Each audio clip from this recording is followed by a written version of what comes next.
Hi, everybody. Welcome to Unit 1, Topic 3. Today we're talking about the UN Charter, which is both a very interesting document and one that is referred to constantly today at the UN. It's something that specifies what the organization can and cannot do, and in particular, it's a document that explains the exchange of sovereignty over benefits that countries were willing to enter into in 1945. One of the things, though, about treaties, so treaties that are negotiated, and we're going to come back to this in 1.7 when we talk about resolutions and other sorts of agreements. Treaties that are signed are different than resolutions that are made or declarations that are offered. A treaty, which is what the Charter is considered, its Article of Incorporation, is one that's binding for perpetuity. So it's not that there's lots in there that binds you to do certain things, but what is in there that binds you to do certain things is binding on successive regimes. So in other words, you can't have Trump elected in 2016, take office in 2017 and say, oh, that was 1945 and I'm not bound by that. It's not mine. The successor states are considered bound by what their predecessors entered into. We'll have other examples throughout the semester of how that works. So let's dive into this as we go through what the Charter holds for folks. So one of the main questions in the Allied powers, and again in this last lecture, we mentioned that they were talking about a UN long before the end of the war, was what they were willing to do to be bound or not bound by the other states. William Edgar Borras, one of his main arguments, perhaps the main argument against joining the League of Nations, was that the United States should not be bound by other states to fight, that they should not be brought along into a conflict that they didn't want to enter into. But that was the main conversation. Remember that one argument that Woodrow Wilson made was that open agreements openly arrived at would be helpful in deterring future conflicts. And since the main goal of the Organization of the United Nations and the main goal of the Charter is to prevent another world war, yes, they want to prevent other kinds of conflicts too, but they're really looking to prevent another world war, then having the potential to bind states in and through the organization would be a major deterrent there. So if you knew that you embarking on some sort of conquest like Japan did leading up to World War II, or Italy or Germany, but particularly those first and third ones, Germany and Japan, that the rest of the world would be bound to act against you, then it might be a more effective deterrent than if it had more neutral language or less binding language like the League had. So that's what they're interested in. But they're also, the big powers are not interested in being bound by the small powers to act on their behalf. So there's this lesson learned in World War II. So first, let me go to this slide. We'll go back to the other one here in a minute. World War II deaths didn't follow the great state model. I mean, there were people in all kinds of countries who were killed. So in the countries or fighting from the countries. So on the one hand, the smaller states recognized that in the event of a world war, they were in trouble. They also recognized that there were only certain militaries that could resist long-term and concertedly a determined attack by an overpowering enemy. So it's nice that Belgium or Poland could say, yes, we had to fight. We fought the Germans. We're willing to be bound to a larger entity in something like the United Nations.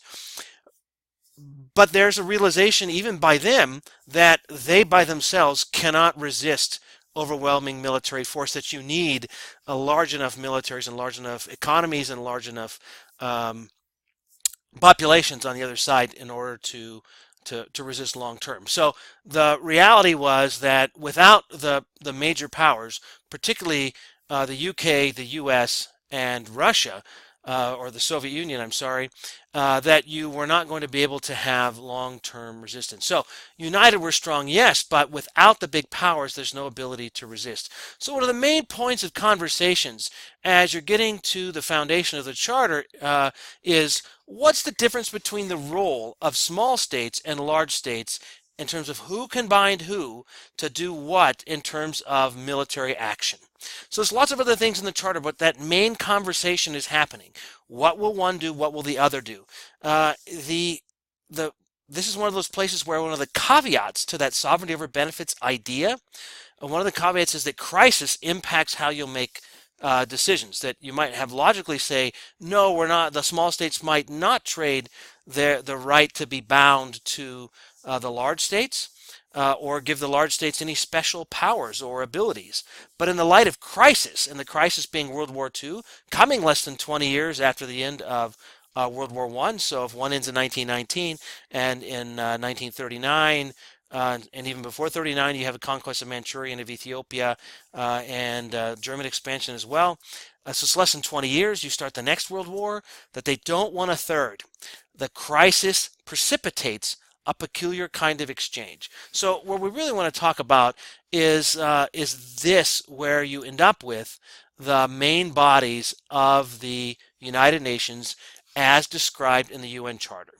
So you all are going to read the UN Charter shortly for the first assignment of this class. I think it's important that you read the Charter and you'll complete the activity because I need you to understand what's in there. And again, I want you to read with an eye to sovereignty over benefits.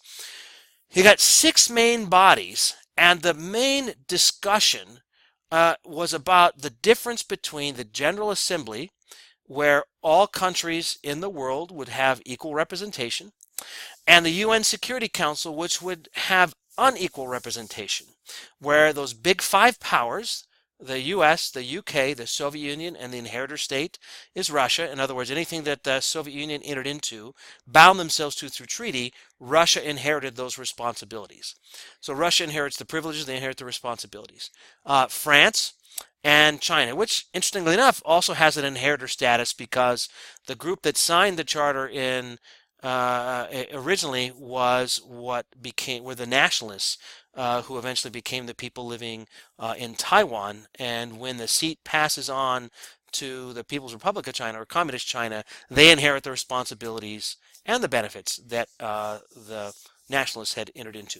So that idea of inheriting responsibility through successive regimes is hammered into here. So those 5 are going to get privileged status. What they're going to agree to is to some binding language, particularly in Chapter 7 of the UN Security Council Charter. I'm sorry, the UN Charter, not the Security Council Charter. It's the part of the Charter talking about the Security Council. But they're going to give themselves a veto out. So if the small states try to bind on the Security Council, try to bind one of the large states to do something, the big state can veto the whole thing. So that's a very interesting conversation. And the only reason the small states agree to it is because the crisis of World War II showed them that it was necessary. But there's really no way that 25 or 35 or now 75 years later, they would still agree to that if that was something they were negotiating right now. The crisis is not immediate. They don't feel it. So you wouldn't agree to that binding language conversation. The crisis trumps a logical conversation about sovereignty over benefits. So the General Assembly, then, you're going to have a situation where each country can be represented equally. The Security Council, which is going to have a subset of countries, originally 11, now 15. Member states, 5 of which are the permanent 5 members who have that veto. They're always there. They always have the veto. The others are itinerant. They're in an itinerant fashion, don't have a veto. It requires a 2/3 majority to act, and so technically the 10 can override the 5. But since any one of the 5 can exercise a veto, it's different. So you'll be able to read the powers and responsibilities and rights, and you may think, as a lot of arguments make now, that that's an unfair situation. And next unit, we'll look at some attempts at reforming the Security Council. But the reality is that 1945, this wasn't necessarily unfair. It was reality. And even though the General Assembly states grumble about it, the smaller states grumble about it, they recognize they need the big powers involved. Then there's something called the Economic and Social Council, something you probably never heard of. That's actually the part of the UN that does the most work. There's lots of sub-agencies. Later on, when we get into the flow chart of the organizational chart of the United Nations, you'll see all the myriad organizations that are affiliated with ECOSOC. They're not all laid out in the charter. It just says they're going to have an ECOSOC council that's going to do certain things. There's something called the Trusteeship Council, which probably also you haven't heard of. Mostly now because it doesn't function. Its job was to help states transitioning from colonies to independence make the jump. And it was recognized that not all decolonization processes happened equally or they weren't all friendly from the states leaving. Some were civil wars, some were petulant countries sort of blowing stuff up on their way out the door. Some had a trained civil society, people ready to take over. Some needed that training. So the Trusteeship Council existed to sort of operate in a semi-sovereign way to help those states transition. The International Court of Justice, that is still a thing. We'll look at that going forward. The Secretariat, that is still a thing. There's a whole lecture on that here later in the unit. And those are the main bodies. So there'll be some other stuff in the charter, including some very interesting language. So here's a picture of the signing ceremony in San Francisco where the charter was signed. And I want to emphasize the difference now, we'll do this again later, between signing a treaty or other agreement and ratifying the treaty or other agreement. So the representatives you see here are either heads of states, executive branch, the head of the executive branch, or representatives of those executive branches. And as you may recall from your civics classes or political science classes in high school and maybe elsewhere at the university, we have a division of powers in our political system. It's the executive branch who leads and helps us in things like foreign relations and lots of different policy, but the legislative branch, in other words, the Congress, the House of Representatives and the Senate, are the ones who legislate. In other words, if you're going to join a treaty, it has to be ratified. The signature of the executive branch representative has to be ratified by the representatives of the legislative branch. So this signing ceremony was really important in that it set up the framework for the charter to be ratified, but that by signing it, we didn't bind ourselves. You're only bound on the ratification. You'll read some interesting language in the charter. For example, there's a phrase right at the beginning that talks about the organization being open to peace-loving states. And that's a pretty interesting phrase if you think about it.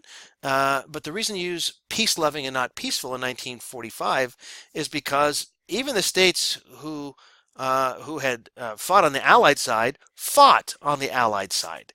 They were people who had just come out of a war.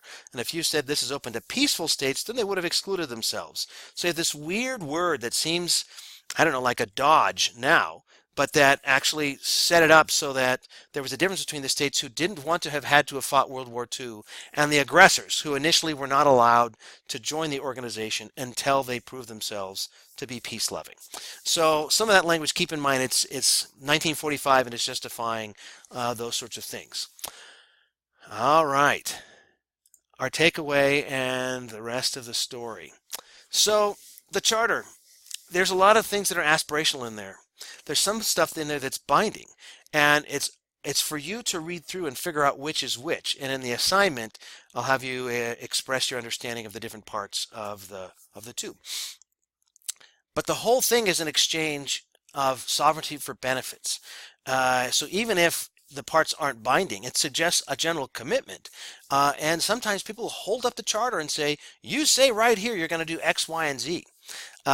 But I think if you read it, you'll see that domestic jurisdiction supersedes everything else. And when you have questions about, like, why isn't the UN doing something in Syria? Or why isn't the UN just sort of go in and kick butt in South Sudan and help it get better? Well, one of the reasons is, if you read the charter, you pretty much have the right to do almost anything you want domestically in your own population, in your own borders, and the UN can't interfere or shouldn't interfere, or in order to interfere has to get you to agree to let them interfere, or has to get another agreement later on that gives them some right to do so. But pretty much you're going to leave the domestic scene sacrosanct for states. They're not going to trade internal sovereignty. They're trading sovereignty in relation to international relations, those relations between states.